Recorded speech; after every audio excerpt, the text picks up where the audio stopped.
নমস্কার। টাইটেল এবং থাম্বনেল দেখে বুঝতে পেরেছেন? হ্যাঁ, আপনারা বুঝতে পেরেছেন আজ কিসের ভিডিও। ঠিকই ধরতে পেরেছেন, আজ অর্শের ভিডিও। এই অর্শ কি কারণে হয়, অর্শর ঘরোয়া প্রতিকার এবং কোন কোন এক্সারসাইজ করলে অর্শর জন্য উপকার পাবেন। ভিডিওটা স্কিপ করবেন না, শেষ পর্যন্ত দেখবেন। শেষে একটা বিরাট চমক আছে, যে চমকটা দেখলে আপনারা ভাবতে পারবেন না যে এত তাড়াতাড়ি অর্শ ছেড়ে যাবে। মাত্র 7 দিনের মধ্যে আপনারা অর্শর উপকার পাবেন। কি কি কারণে অর্শ হয়? বিভিন্ন কারণে তো অর্শ হয়। অর্শ তো এমনি হয় না। অর্শ হওয়ার আগে কিন্তু সিমটম আছে অনেক। দীর্ঘদিন ধরে কষা পায়খানা হতে হতে মলদ্বারের পাশে চিড়ে যায়। তাহলে মলদ্বারের পাশে যখন চিড়ে গেল, পাতলা পাতলা ফিন ফিন করছে কাগজের মতন চামড়া, আপনি যখনই আপনার রেকটামকে চাপ দিচ্ছেন, মলদ্বারকে চাপ দিচ্ছেন, চাপ দিতে দিতে দিতে দিতে পাতলা চামড়াগুলো পাশে ফেটে গেল। ফেটে গিয়ে কিন্তু আপনাদের ঝরঝর করে রক্ত পড়ছে। এই অসম্ভব ধরনের যন্ত্রণা, যে যন্ত্রণা কিন্তু সহ্য করা যায় না। এবং অর্শের কিন্তু অর্শ বা পাইলসের কিন্তু অপারেশনও হয়। কিন্তু অপারেশন করার আগে আজকে আপনাদের কাছে যে ভিডিওটা আমি দেখাচ্ছি, আপনারা প্রথম থেকে শেষ পর্যন্ত দেখবেন। একটা ওয়ার্ড আপনারা বাদ দেবেন না এবং শেষ পর্যন্ত গিয়ে দেখবেন অদ্ভুত একটা চমক পাবেন আপনারা। এই চমকে কিন্তু আপনারা উপকার পাবেন আরো বেশি। দেখে নিন, তেল ঝাল মশলা যদি খান, অতিরিক্ত যদি তেল ঝাল মশলা ফ্রিজের জিনিস খান, বাঁচাবে না তো কেউ, বুঝতেই পাচ্ছেন। আপনার তো অর্শ হবে। তাহলে আমরা চেষ্টা করব হালকা পাতলা খাসির মাংসকে অতি অবশ্যই বাদ দিতে। এবং আদা, আদা কিন্তু খাবেন না। আদা কিন্তু অর্শের জন্য কিন্তু ভীষণ ক্ষতিকারক। তাহলে আপনি কি কি খাবেন? তাহলে শাকসবজি খাবেন। যে শাকসবজি খেলে আপনার মলটা অন্তত নরম হয়। যখনই মলটা নরম বেরোবে আপনার আপনার রেকটামে, আপনার মলদ্বারে কিন্তু কোনো চাপ আসবে না। মলদ্বারে কিন্তু এতটুকুন আপনার চাপ পাবেন না। প্রতিদিন খাদ্যর মধ্যে কিন্তু শাকসবজি রাখবেন। আর যখন পায়খানায় যাবেন, চেষ্টা করবেন জল পান করে পায়খানায় যাবেন। আপনাদের তো ভিডিও আছে, আপনারা দেখবেন এই চ্যানেলে অনেক ভিডিও আছে যেখানে সকালবেলায় ঘুম থেকে ওঠার পরে আগে জল পান করবেন। দেখে নিন, যখনই আপনি এইভাবে জল পান করছেন না, তাহলে নাম হচ্ছে মলাশয়, মানে মলাসন, মানে মল বেরোনোর বাড়ি আসন। যখন আপনি এখানে জল পান করছেন, আপনি দেখে নিন, জল যখনই এই কুনুইটাকে দিয়ে ঠেলে দেবেন হাঁটুটাকে, যখনই আপনি এইখানে বসে জল পান করছেন না, আমি আপনাকে একটা বাটি করে সাধারণতভাবে দেখাচ্ছি আপনাদের।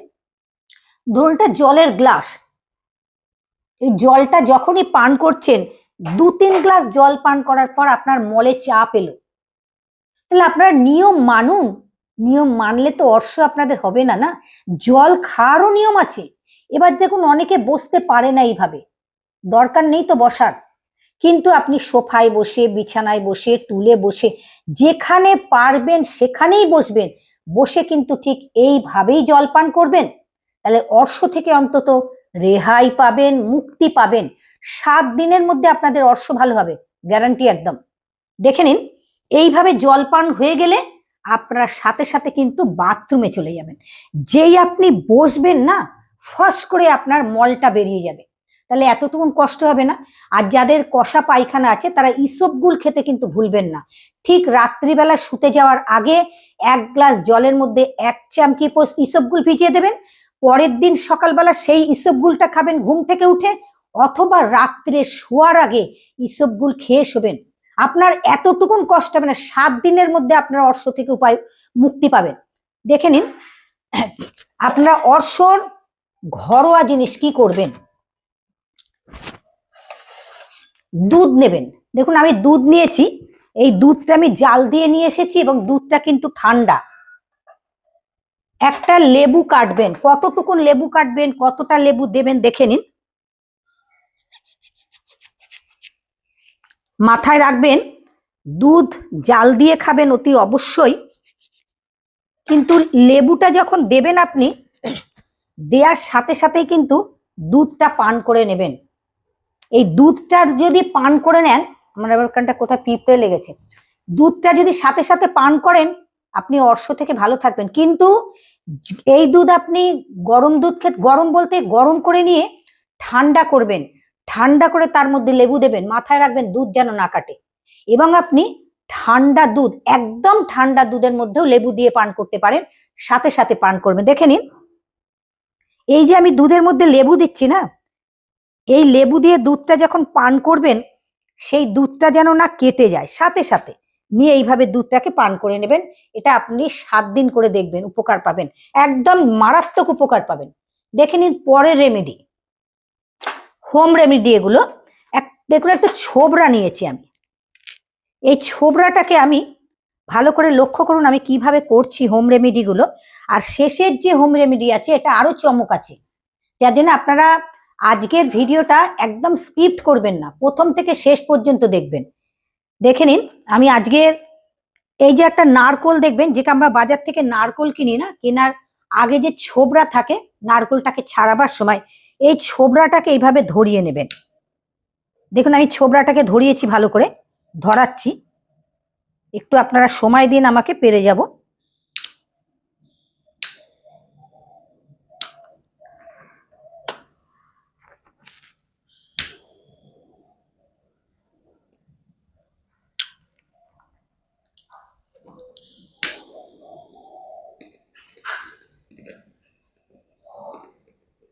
আমি ছোবড়াটাকে ধরিয়ে নিচ্ছি,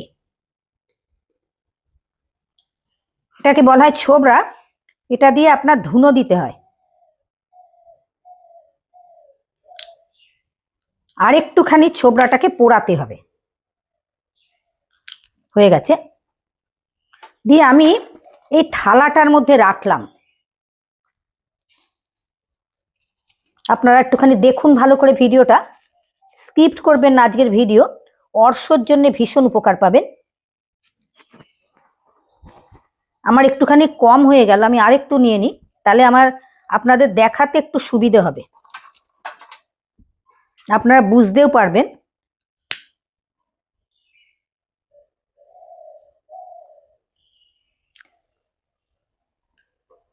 নারকোলের ছোবড়াটাকে ঠিক এইভাবে পুড়িয়ে নেবেন।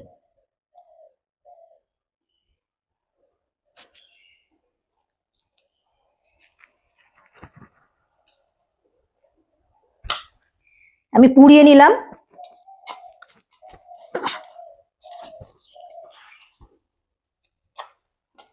পুড়িয়ে নিয়ে চায়ের ছাঁকনির মধ্যে রাখবেন। দেখুন আমি চায়ের ছাঁকনির মধ্যে রাখলাম,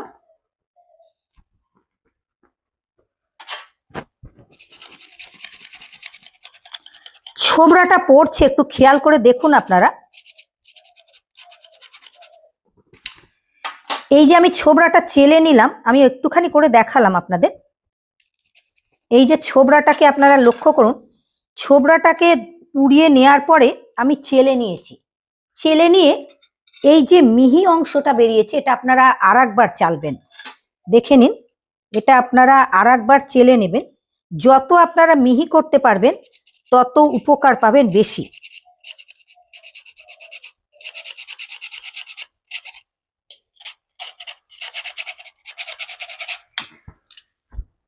এইবার ছোবড়াটা চেলে নেওয়ার পরে আমার এইটুকুনি বেরিয়েছে, মোটামুটি আমার খাওয়া যাবে। এই ছোবড়াটার ভেতরে আপনি 1 চামচে দই দেবেন, দই দিয়ে ভালো করে ছোবড়াটাকে মেশাবেন।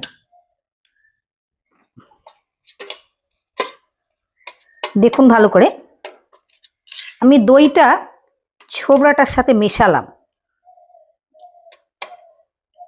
আপনার কালারটাই বুঝতে পাচ্ছেন কি হলো কালারটা। তবে ছোবড়াটা চেষ্টা করবেন আরেকটু বেশি নেওয়ার, এবং 3-4 বার চালা। আমি একটু মানে মোমবাতি আনলে আমি ভালো করে করতে পারতাম, যেহেতু লাইটারটা আমার হাতে একটু তাপ লাগছে। এটাকে যদি আপনারা 7 দিন খান, আপনারা কিন্তু অর্শে উপকার পাবেন। আর আপনাদের বলেছি না শেষের একটা রেমেডি আছে, ওই শেষ পর্যন্ত ভিডিওটাকে দেখবেন, স্কিপ কিন্তু করবেন না, তাহলে বুঝতে পারবেন না। তাহলে আপনাদের আজকে দুটো রেমেডি দেখালাম। এক, লেবু দেখালাম দুধের মধ্যে, দুধ কাটবে না, সাথে সাথে লেবু দিয়েই খেয়ে নেবেন, দুধটা পান করবেন। আবার ছোবড়াকে ভালো করে পুড়িয়ে নিয়ে তাকে চায়ের ছাঁকনির মধ্যে চেলে নিয়ে 1 চামচে দই মিশিয়ে সেটা খাবেন। এটা খেলেও কিন্তু উপকার পাবেন ভীষণভাবে।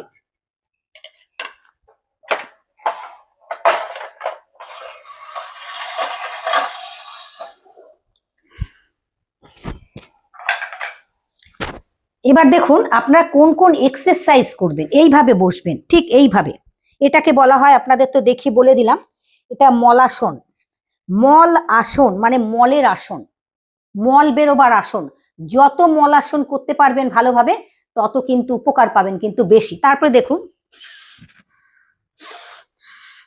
হালকা হালকা করে, যখন যে এক্সারসাইজ করবেন তখন হালকা ভাবে করবেন। তাহলে এদিকে ফিরবেন।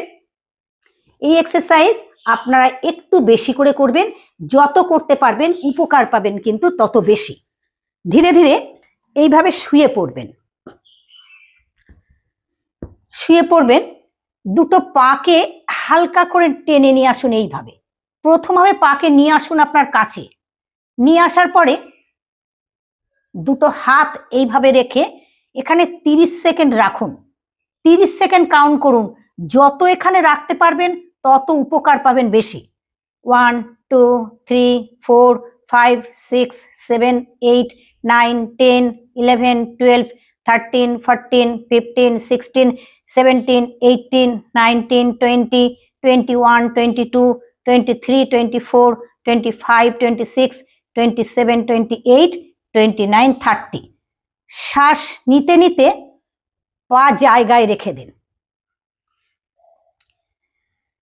একটু বিশ্রাম নিন কয়েক সেকেন্ড, শ্বাস নেওয়া শ্বাস ছাড়া। আবার লম্বা করে শ্বাস নেবেন, পরের এক্সারসাইজে আপনি যাবেন। পাকে টান করে নিন, এইভাবে উপকার পাবেন অর্শর জন্যে।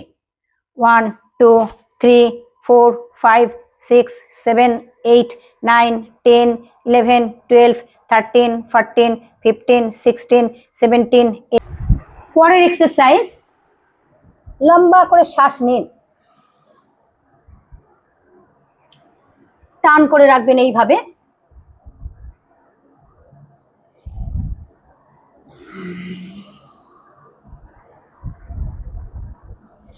অর্শর জন্য উপকার পাবেন। একটু পাকে গ্যাপ করে নেবেন আরেকটু।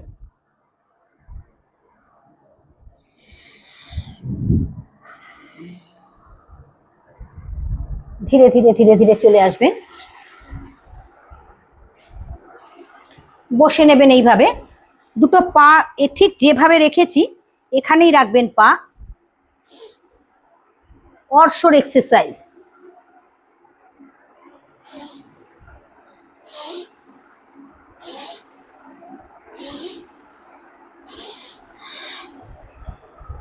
তরকারিতে আদা খাওয়া বন্ধ করে দেবেন। তেল ঝাল মশলা, খাসির মাংস, পাকা মাছ, ডিম একদম মুখে দেবেন না। শুকনো লঙ্কা বন্ধ। এগুলো যত খাবেন তত আপনার অর্শ বাড়বে, আর অর্শ বাড়লেই কিন্তু অসম্ভব কষ্ট পাবেন। প্রতিদিন এক্সারসাইজ করবেন, খাওয়ার পরে চেষ্টা করবেন বজ্রাসনে বসার, কেন মেন হচ্ছে পায়খানাকে আমাদের নরম করতে হবে। আর যখন বাথরুমে যাবেন, যাদের অর্শ আছে ঠিক ওখানে নারকোল তেল নেবেন, নারকোল তেল নিয়ে ওই জায়গাটায় ভালো করে মাখাবেন। চেষ্টা করবেন একটুখানি ভেতরে দেওয়ার, মুখটার মধ্যে নারকোল তেলটা দেবেন।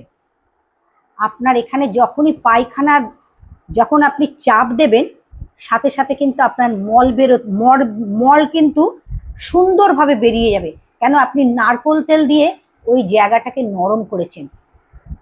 বন্ধুরা, আপনাদের বলেছিলাম যে শেষে আপনাদের একটা চমক অর্শের রেমেডি দেখাবো।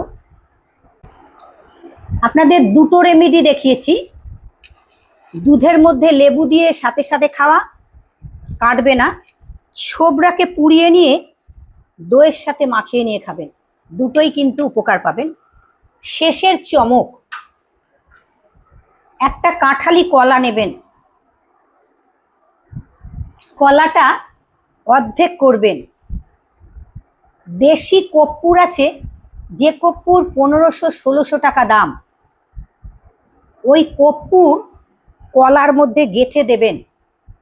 7 দিন খান, জল পান করবেন না কলা খাওয়ার পরে, আপনার অর্শ কমবেই কমবে।